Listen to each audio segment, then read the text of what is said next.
probably going to go to a ranch, so I want him to have a lot of cover. I want him to respect the cattle, and I want him to respect me.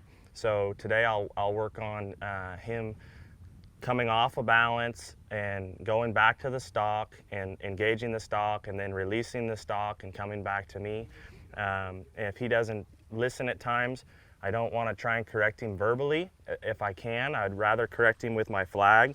So hopefully I can demonstrate how I kind of square my dogs up. And JJ, here.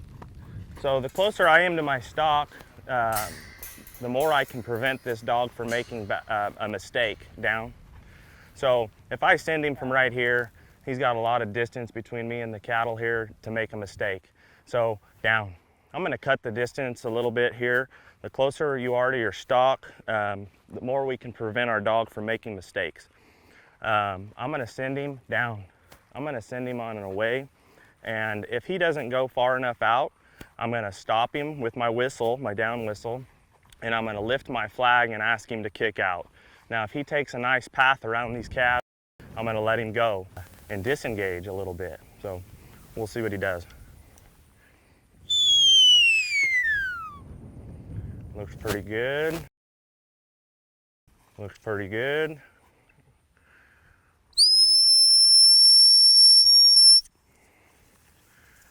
Come in a little hot right there. So this time when he hits that balance point, I'm going to ask him to continue around. So I'm going to send him on a come by right here. And when he gets out there to balance, I'm going to ask him to continue all the way around me. And if he doesn't take it, it's important I put my flag back down. Only lift your flag or your paddle or your wake when you need it. Good boy. That's pretty nice. He slowed down on his own. Same thing. So right now, if I send him on the come by, that fence there is going to cause him to be tighter than I want him to be. Down, down. So I'm going to ask him to come away.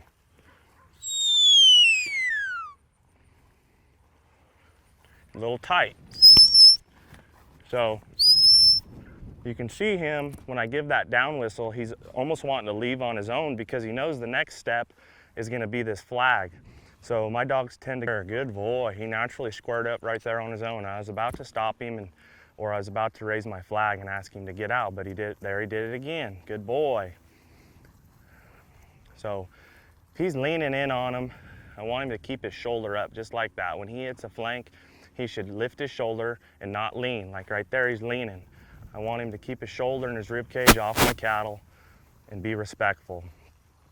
And I'm not telling him anything at this point. He should naturally hit these flanks. There, right there, he was getting a little lost, but that's okay. So right here, he's getting kind of in a drive position. Can you tell me a little bit about a new handler if he goes to start applying this method? What are the things that you see that people have trouble with? I would say the biggest problem I see is people don't have a lot of respect out of their dog. And so as soon as you put that dog on cattle, the respect is even less because the dog's feeding off the excitement. Their instinct is to go to the cattle. And so the dog has to respect you. If he doesn't, then you need to go work on some obedience before you can even implement this. The other thing that I would say is